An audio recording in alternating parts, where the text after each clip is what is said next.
Oi gente, eu sou a Duda e hoje nós temos mais um vídeo do projeto Lendo Contos de Machado de Assis. Então se você não conhece o projeto ou perdeu algum vídeo, eu vou deixar o link na playlist aqui em cima nos cards. E nós estamos lendo os contos deste livro, 50 contos de Machado de Assis, e estamos agora na terceira parte. E começamos então a leitura no conto Anedota Pecuniária. Esses contos que eu vou falar aqui neste vídeo foram publicados entre 1883 e 1884 originalmente. E logo nesse primeiro conto a gente tem um homem obcecado por dinheiro, mas não pelo que o dinheiro pode proporcionar. Ele é obcecado pelo dinheiro em si, por amontoar dinheiro, juntar dinheiro cada vez mais. Ele não gosta de perder dinheiro, sabe? Mas ele vive uma vida completamente regrada, assim, sem luxo, sem nada. Quem vê nem diz que tem tanto dinheiro. Algumas pessoas são assim mesmo, né? Vamos combinar que o Machado sempre colocava aí nas histórias algumas características específicas que é possível encontrar, algumas que são possíveis encontrar em qualquer pessoa. Os contos dele são tão envolventes e tão atemporais que é por isso que eles ainda despertam todo esse fascínio.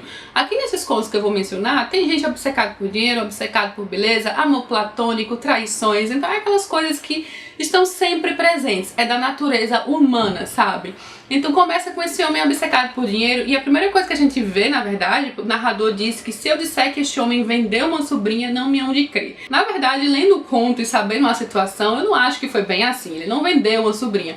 Ele autorizou a sobrinha a casar com um homem que ela queria casar. Ela era apaixonada por um homem, mas ele não queria se desfazer da sobrinha, sabe? O pretendente da sobrinha íntimo, né, conhecedor do Falcão, que é este homem obcecado por dinheiro, resolve oferecer pra ele um valor que cobriria o outro que ele perdeu, sabe?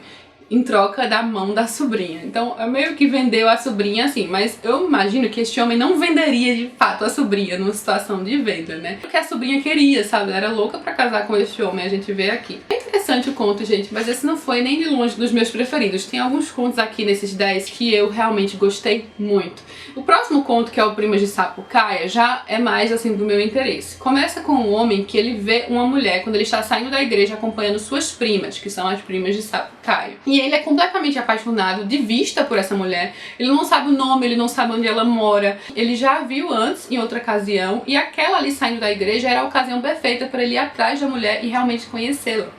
Só que ele perde essa oportunidade porque ele está acompanhando as primas, então ele meio que fica com um ódio, ele gera um ódio dessas primas, mas o mundo dá voltas. Ele vai encontrar um velho amigo e a coincidência é tamanha que este amigo se envolveu com uma mulher que era casada, que a mulher deixou o marido e agora está com esse amigo. E é justamente a dita mulher, né? A mulher que ele era apaixonado. Só que o conto termina com ironia, né? As voltas que o destino dá.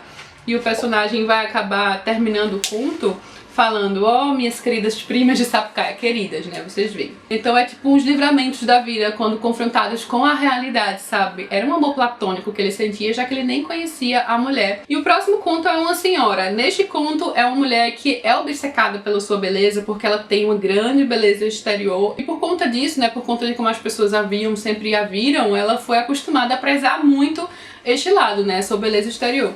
E aí logo no começo até tem uma frase interessante, né, porque aqui a gente tem que lembrar a época em que o livro se passa, e aí ele vai dizer: dir-me-á o leitor que a beleza vive de si mesma, e que a preocupação do calendário mostra que esta senhora vivia principalmente com os olhos na opinião. É verdade, mas como quer que vivam as mulheres do nosso tempo? Aquela pontada de crítica, né? A gente vai ver aqui que essa mulher é tão obcecada pela juventude e pela beleza que por mais que ela ame a filha, ela fica querendo retardar ao máximo possível o envolvimento amoroso da filha com pretendentes, outros pretendentes que aparecem, né? Porque ela sabe que daí ela vai se tornar avó logo mais. O próximo conto, que é o Fulano, também é legal. Ele é um conto que começa com um homem que sempre foi na dele, assim, tinha a sua família, não gostava muito de sair. Só que a partir do momento que um amigo acaba felicitando-o publicamente numa nota do jornal, né, falando sobre as suas qualidades, ele se dá áreas de importância, ele percebe que várias outras pessoas leram aquilo e ele é levado cada vez mais ao fascínio e ao encantamento da vida pública, da forma como a mídia vai moldar às vezes o caráter de um homem, como ele é visto pelas pessoas, e ele vai começar a querer ser daquela forma, né? O nome do homem do conto é Fulano, já começa por aí, né? Fulano Beltrão. O assunto desse conto aqui a gente vai ver muito é esse poder e fascínio que a mídia exerce, né? E aí ele diz: primeiro o alicerce da reputação de um homem, reputações que são criadas pela mídia e algo totalmente atual. Eu marquei aqui uma passagem, por exemplo, que este homem vai começar a querer entrar na vida política, né? Já que ele é tão conhecido, aí diz assim: não tinha ideias políticas, quando muito dispunha de um desses temperamentos que substituem as ideias e fazem crer que o homem pensa, quando simplesmente transpira. Esse é o tipo de frase assim de Machado, de pontada, de ironia, que eu adoro nos contos. Eu tô completamente apaixonada pelos contos de Machado, essa é a verdade. Quando eu terminar esse livro vai até fazer falta, gente, porque eu não tenho outros contos dele aqui. E eu tô gostando muito dos contos, da ideia dos contos, sabe? Provavelmente eu vou acabar pegando um romance pra ler. O próximo conto, que é A Segunda Vida, foi um dos meus preferidos de todos que a gente já leu até agora. Ele começa de uma forma bem diferente, porque ele já começa no meio, assim, da coisa, sabe? Começa com um homem interrompendo a narração de um desconhecido. Ele se levanta e vai falar com uma pessoa em sua casa. João, vai ali à estação de Urbanos. Fala da minha parte ao comandante e pede-lhe que venha cá com 1 ou 2 homens para livrar-me de um sujeito doido. Anda, vai depressa. Então a gente já vê que uma pessoa entrou em sua casa, que ele considera que aquela pessoa é louca, e ele pede ajuda, pede para uma pessoa ir até a polícia para conseguir ajuda, né? Para conseguir se livrar daquele homem. A gente percebe durante a narração que esse homem é um pároco. E aquele homem que entrou ali em sua casa está lhe fazendo uma confissão. E a confissão dele começa falando de quando ele morreu. Ele diz que morreu no dia 20 de março de 1860. Ele começa a falar de sua morte e que ele reencarnou. E que quando ele reencarnou, ele teve a opção, e escolheu a opção de reencarnar com experiência da vida prévia. Ele lembrou daquele ditado que muitas pessoas falam, né, quando estão mais velhos, que diz assim: quem me dera aquela idade sabendo o que sei hoje. Então ele escolheu reencarnar com sabedoria, com conhecimento e experiência. E o irônico deste conto, que é uma crítica bem interessante que o Machado faz, é que esse conhecimento e essa experiência vai acabar acarretando muitos infortúnios na vida deste homem. É o tipo de conhecimento, de saber já desde pequeno, que vai o deixar receoso a vida inteira em fazer determinadas coisas, por ele já saber o que pode acontecer. Um exemplo disso é quando a gente é muito novo, destemido, que acha que as coisas vão estar sempre ali, né, que não tem medo, a morte parece algo muito distante. Por exemplo, quando eu era mais nova, eu andava à noite, assim, sem muitas preocupações, às vezes sozinha, e hoje em dia eu fico muito mais receosa, sabe? Vem aquele medo, porque eu sei o que pode acontecer, eu estou mais ciente dos problemas e dos perigos do mundo. E esse é até um dos exemplos que o homem diz aqui, né? Que ele era um jovem que não gostava de sair muito à noite, pensando nos perigos do que podia acontecer, porque ele já tinha aquele pensamento de quando a gente é mais velho e sabe das coisas, sabe? E aí vem aquela questão que é aprendendo aos poucos as coisas da vida, que a gente vive a vida, né? Dá aquela ideia do benefício de não saber o que vai acontecer. Que saber é o que coloca as rédeas, o medo constante, e acaba deixando a vida cada vez mais tediosa, porque é o que ele fala. Ele fala que a vida dele era muito tediosa e que até em determinado momento ele diz, ó, durante esse tempo, na infância, não escorreguei, mas também não corria nunca, porque ele não gostava de correr, porque ele sabia que quando as crianças corriam, escorregavam e sofriam. Palavra, foi um tempo de aborrecimento, e comparando as cabeças quebradas de outro tempo com o tédio de hoje, antes as cabeças quebradas. E é esse medo de todas as possibilidades futuras que sempre vai deixar com um pé atrás, sempre receoso. Até quando ele se apaixona, ele pensa tudo que pode acontecer, ele fica pensando se deveria casar ou não, porque ele sabe o que pode acontecer depois, ainda que naquele momento ele esteja completamente apaixonado. Ele fala que a experiência dera-lhe o terror de ser empulhado. É uma experiência que ele achava que viria para melhorar a sua vida, mas ele foi completamente enganado. Eu achei muito interessante a ideia desse conto, a crítica desse conto, de como a ingenuidade, né, a inocência nos serve ao longo da vida, naquela determinada época de nossa vida, né, pra gente aprender as coisas que nós sabemos depois de mais velhos. E às vezes aquele pensamento que a gente tem, né, de que, se eu já soubesse daquilo naquela época, se a gente soubesse, não teria feito, mas se não teria feito, não estaria onde a gente está hoje, né, porque é pelos erros da vida, enfim, pelas coisas que acontecem assim, que a gente pensa depois como é que eu fiz aquilo, que a gente está exatamente no momento do hoje. E se você gosta do hoje, talvez se aquilo não tivesse acontecido, você não estaria ali, sabe? Próximo conto depois desse, que foi muito legal, né, A Segunda Vida, é o conto Trina e Una, que também foi um dos meus preferidos. Aqui a gente tem um homem que ele se apaixona por uma mulher. Começa, na verdade, com uma mulher bem devagar, assim, numa loja, escolhendo tecidos e tal. E a gente não sabe exatamente o que aquela mulher está pensando. Ela parece, assim, bem pensativa, sem pressa. e não sabemos muito bem o que há em seu interior. Um homem entra nessa loja e este homem está perdidamente apaixonado pela mulher. É um conto com até algumas passagens com ares bem românticos, né? Este homem fica vendo a mulher ir embora da loja e fala: caminhou para o outro lado resolvendo não ir, resolveu depois o contrário, desejoso de tirar aquela mulher de diante de si e não querendo senão fixá-la diante de si por toda a eternidade. Parece enigmático e não há nada mais límpido. Só que ele não sabe, ele não consegue entender esta mulher. Ela é viúva e eles se encontram constantemente porque eles têm um amigo em comum. E esse amigo em comum tem essa ideia de juntar os dois. Só que ele não sabe o que essa mulher sente por ele. Em determinado momento, ele acha que essa mulher o odeia pela forma como ela fala, assim, bem fria e distante. E daí, com os desdobramentos que a gente vê, um aqui e outro ali, ele vai pensar que, na verdade, ela é apaixonada por outro. E aí depois, mais uma vez, passando um pouquinho mais pra frente, ele vai pensar: não, ela me ama. Então ele tem esses três pensamentos distintos sobre esta mulher.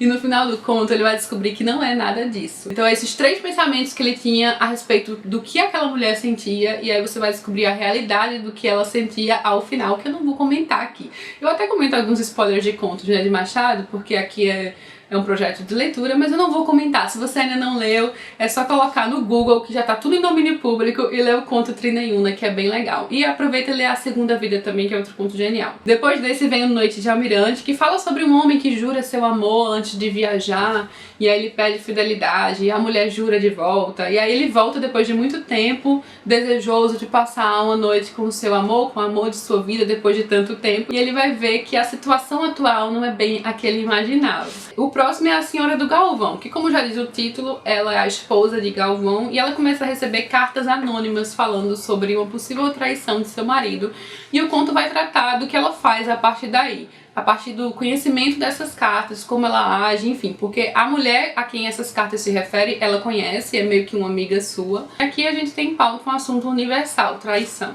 Cartas anônimas também. Depois desse conto vem As Academias de Sião, que tem um assunto até interessante, especialmente para a época. Fala sobre gêneros, sobre o gênero masculino, feminino, traz uns estereótipos de gêneros, mas aí fala também sobre a questão da alma feminina e masculina, e alma sexual e alma neutra e trocada. Por exemplo, aqui a gente tem um rei que ele teria uma alma feminina na história. Aí fala que Calafângico, eu não sei como é que se pronuncia o nome desse rei, era virtualmente uma dama, tudo nele respirava a mais esquisita feminidade. Tinha os olhos doces, a voz argentina, atitudes moles e obedientes e um cordial horror às armas.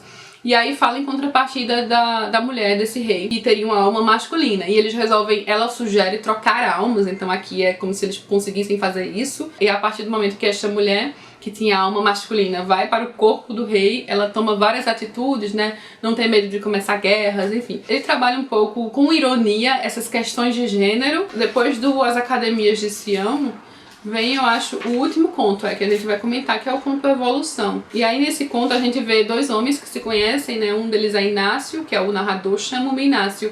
Ele, Benedito. Não digo o resto dos nossos nomes por um sentimento de compostura que toda gente discreta apreciará.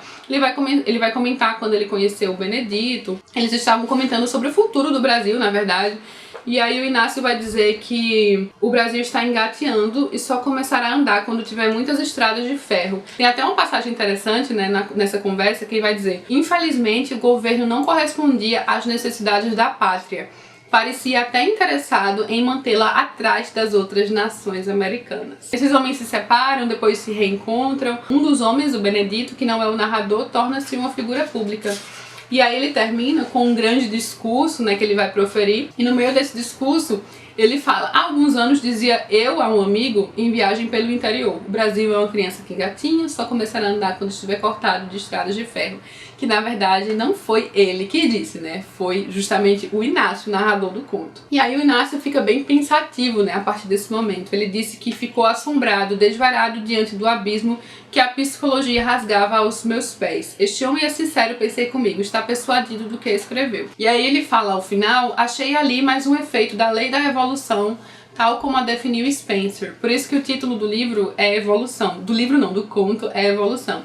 E Spencer, aí explica aqui embaixo, né, quem foi Spencer, um filósofo inglês, e ele era admirador de Charles Darwin. As colaborações de Spencer, no caso, foram no campo da sociologia, porque ele aplicou as leis da evolução nas atividades humanas, né? Eu acho que por isso, nesse sentido, que o Machado colocou aqui, né? Achei ali mais um efeito da lei da evolução, tá? Como a definiu Spencer. Aqui, no caso, relacionado à evolução deste homem no início do livro, e a figura que ele se tornou e se apropriou ali de um pensamento que não era dele. E é isso, gente. Terminamos os 10 contos do mês de abril. Eu falei muito nesse vídeo, tô com essa impressão. Eu espero que vocês tenham gostado das leituras do vídeo, né? Caso ainda não tenha lido, mas que tenha despertado o interesse em ler os contos de Machado. Mais uma vez, deixo aqui o convite para a gente ler outros 10 contos de Machado. Não é necessário seguir a ordem do livro. Eu sempre deixo os contos aqui embaixo e todos estão em domínio público. É bem fácil de encontrar. E eu também deixo o link para este livro, né, caso você tenha interesse também em adquirir um exemplar. Vou deixar o próximo vídeo marcado para o dia 12 de junho, então mais um mês para lermos mais 10 contos do autor. E agora estamos quase encerrando o livro, né, vamos ler do conto 31 ao 40, vai ficar faltando 10 contos. E é isso, eu vou ficando por aqui, me conta aqui embaixo o que você achou dos contos, vamos continuar a conversa nos comentários. Conta qual foi o seu preferido, qual que você menos gostou, vou adorar saber. E se gostou do vídeo, não esquece de curtir, se inscrever no canal. Um beijo! E até a próxima!